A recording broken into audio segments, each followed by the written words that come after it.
बिस्मिल्लाहिर्रहमानिर्रहीम। मैं जी फॉर गुजरांवाला वसी तरीन सोशल नेटवर्क की तरफ से शेरांवाला बाग की हिस्ट्री बयान करने के लिए आपकी खिदमत में हाज़िर हूँ। शेरांवाला बाग गुजरांवाला की एक ऐसी अवामी तफरीगाह है जिसकी एक लंबी पुरानी तारीख़ है और इस तारीख़ को आप तक पहुँचाना मेरी ज़िम्मेदारी है। शेरांवाला बाग का नाम शेरांवाला बाग क्यों है, ये भी एक दिलचस्प बात है। बुनियादी तौर पे इस शहर में रहने वाले कौम की गालिब अक्सरियत सिखों की थी और शेरांवाला बाग का नाम भी सिखों के इस एक ख़ास हवाले से है, क्योंकि तारीख़ के मुताबिक सिंह का लफ्ज़ी मतलब जो है वो शेर है और हर सिख जो है वो जो सिंह है वो ख़ुद को शेर कहलवाता है। लिहाजा इस बाग का नाम भी शेरांवाला बाग रखा गया, जो अपनी एक बहुत वसी उसका तारफ़ मौजूद है शेरांवाला बाग के नाम से।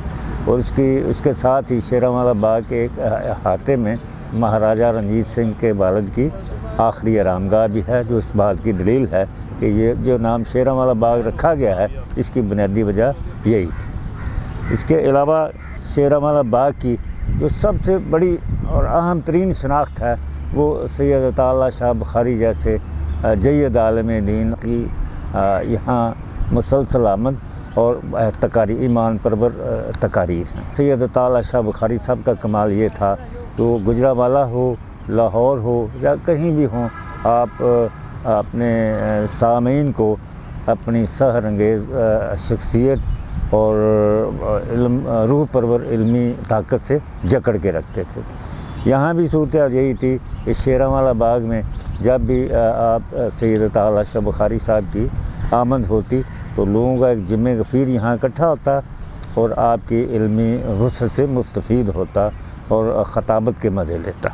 इसके अलावा शेरांवाला बाग की तीसरी खसूसियत ये थी कि ये तमाम तर एहतजाजी तहरीकों का मरकज़ रहा और नुक्ता आगाज़ रहा, चाहे ख़त्म नबूवत की तहरीक हो या अयूब ख़ान के ख़िलाफ़ एजिटेशन हो या भुट्टो के ख़िलाफ़ तहरीक का आगाज़ हो या जमात इस्लामी अपने किसी एहतजाजी नुक्ता नज़र से किसी तहरीक का आगाज़ करती थी तो यहाँ से ही तहरीक का एहतजाजी तहरीकों का आगाज़ होता था। हत्ता कि खाकसार तहरीक के जो का भी एहतजाजी मरकज़ शेरांवाला बाग ही था। अयूब ख़ान के ख़िलाफ़ जब 68 में जब तहरीक चलाई गई तो उस तहरीक का नुक्ता आगाज़ भी शेरांवाला बाग था।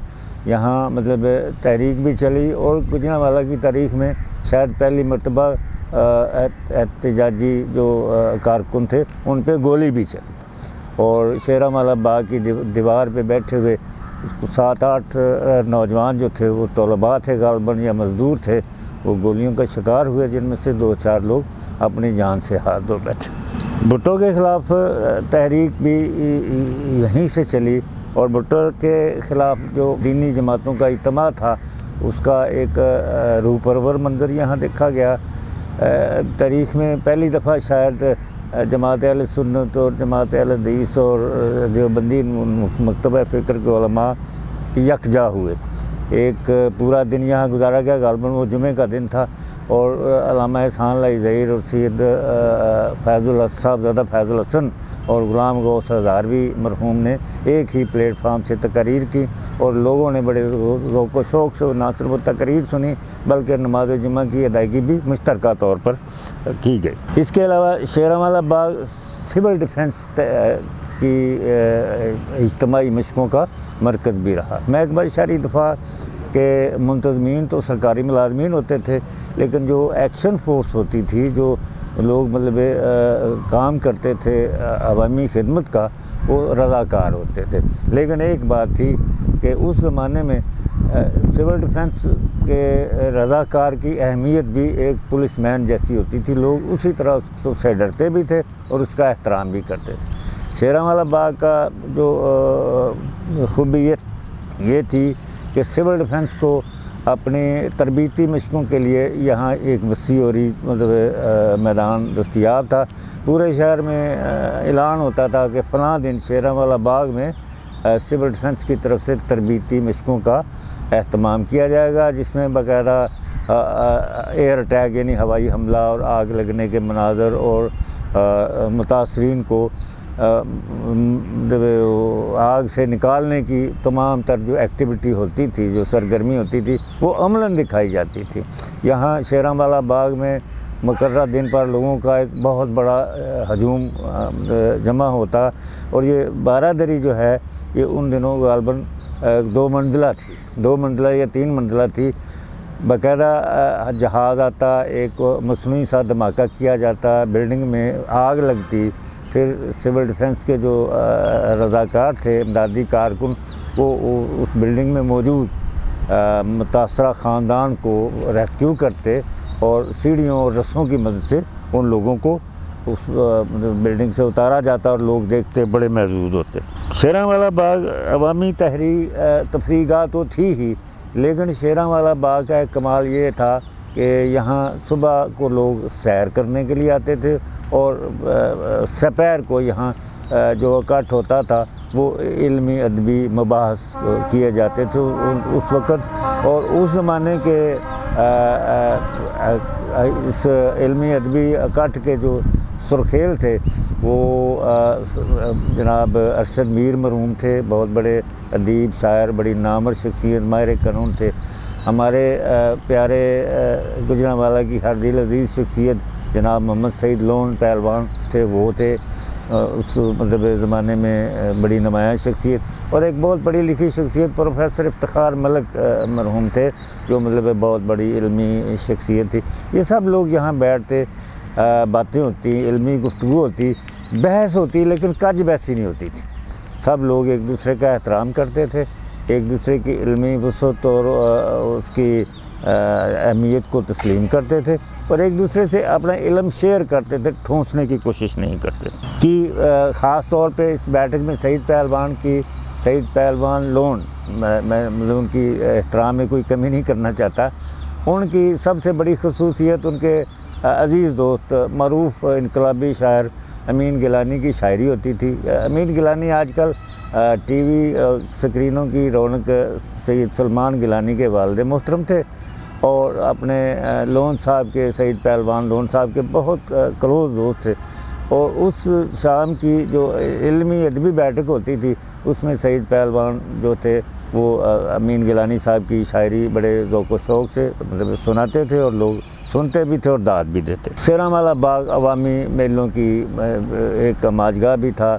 ईदैन के मौके पे या दूसरे किसी भी 14 अगस्त का दिन आता या ईद मिलादुन नबी का मौका होता, ये इस तरह के जो मतलब त्यौहार थे, उस ज़माने में शेरांवाला बाग ही उन त्यौहारों का मरकज़ भी था और मतलब रौनक भी यहीं लगती थी।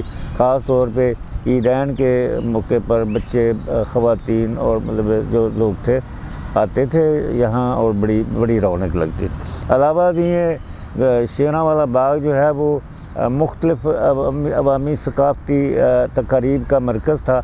यानी यहाँ ऐलान होता है शहर में कि शेरांवाला बाग में एक साइकिलिस्ट जो है वो 8 दिन के लिए या 10 दिन के लिए साइकिल चलाएगा, वो 24 घंटे साइकिल चलाएगा।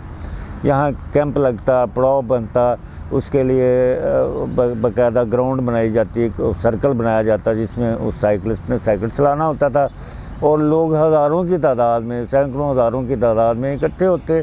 सारा दिन, सारी मतलब रात गए तक, यानी 12-1 बजे तक लोग वहाँ मतलब यहाँ शेरांवाला बाग में मौजूद रहते, उस साइकिलिस्ट को देखते। और साइकिलिस्ट साइकिल पे बैठे मुख्तलिफ़ किस्म के करतब भी दिखाता, वो नाश्ता भी साइकिल पे करता, वो शेब भी साइकिल पे बनाता, दीगर सारे इस तरह की एक्टिविटीज़ होती रहती थी। शेरांवाला बाग की मतलब जब तारीख़ में बदकिस्मती का आगाज़ उस वक़्त होता है जब इस वसी और अरीज़ बाग की ज़मीन पे कब्ज़ा करना मतलब मुख्तलिफ़ महकमों ने शुरू किया। उसमें अव्वलीन जो हिस्सा था वो हिलाल अहमर का था, जो मतलब महाराजा रंजीत सिंह की समाधि के आते और दीगर हिस्से में आज भी मौजूद है। इसके अलावा बैक गली में एक गवर्नमेंट गर्ल्स स्कूल है लड़कियों का, वो उसकी वसी अराज़ी उसके हिस्से में कब्ज़े में है। यहाँ जीटी रोड की साइड पे जस्टिस दीन मोहम्मद लाइब्रेरी, गो के जस्टिस दीन मोहम्मद लाइब्रेरी का क़याम जो था वो बहुत बड़ी मतलब एतराफ़ था जस्टिस साहब की खिदमात का, क्योंकि आप कायद-ए-आज़म के करीबी साथी में आपका शुमार होता था। लेकिन ये उस लाइब्रेरी का क़याम शेरांवाला बाग के में ही क्यों ज़रूरी था, ये बात समझ में नहीं आई। लेकिन बहरहाल वो लाइब्रेरी बन गई। यकीनन वहाँ सैकड़ों हज़ारों लाखों लोग आज मतलब आते हैं, मतलब अपनी इल्मी प्यास भी बजाई लोगों ने, लेकिन ये कोई उज़र जवाज़ नहीं था कि बाग की ज़मीन पे कब्ज़ा कर लिया जाए। उसके बाद म्यूनसिपल कॉरपोरेशन, जो आजकल बादशाह के नाम से वो जाना जाता है महकमा, उन्होंने यहाँ अपने कब्ज़े का आगाज़ किया, टैंकी बनाई, फिर बाद में दफातर बन गए, वो एक वसी हिस्सा उनके कब्ज़े में चले गए। उसके बाद रही सही कसर जो थी वो मुख्तलिफ़ हेल्थ क्लबों और उखाड़ों ने निकाली। यहाँ मतलब उखाड़ों के नाम पे शेरांवाला बाग की वसी मतलब अराज़ी पे कब्ज़ा कर लिया गया। शेरांवाला बाग में आने वाले जो थे वो अकाबरीन, वो मतलब सारे मुल्क से लोग, सियासी अमायदीन, दीनी अकाबरीन यहाँ तशरीफ़ लाते थे। ख़ास मतलब लोगों में आम ख़ास तो सब ही आए, लेकिन ख़ास लोगों में यहाँ जो तशरीफ़ लाए लोग मतलब हमारे देखने में वो भुट्टो साहब भी आए, लेकिन बाकायदा शेरांवाला बाग शायद नहीं आए। अयूब खान भी यहाँ से गुज़रते हुए कुछ चंद मिनट के लिए गालबन रुके थे। नवाज़ शरीफ के गालबन एक दो दफ़ा शेरांवाला बाग में आए, इमरान खान भी आए, शेख रशीद तो ये खैर रौनक रहते थे यहाँ, अक्सर मतलब शेरांवाला बाग में उनकी आमद रहती थी। गुजरांवाला के जो ख़ास बात थी, एक और ख़ास बात थी, गुजरांवाला शहर का तारफ़ ही शेरांवाला बाग था। यानी आपने किसी को कोई एड्रेस बताना है या किसी को कहीं मतलब किसी और सिमत जाना होता था तो लोग उसे कहते थे कि जब आप शेरांवाला बाग पहुंचोगे तो वहां से आपको रास्ता मिल जाएगा।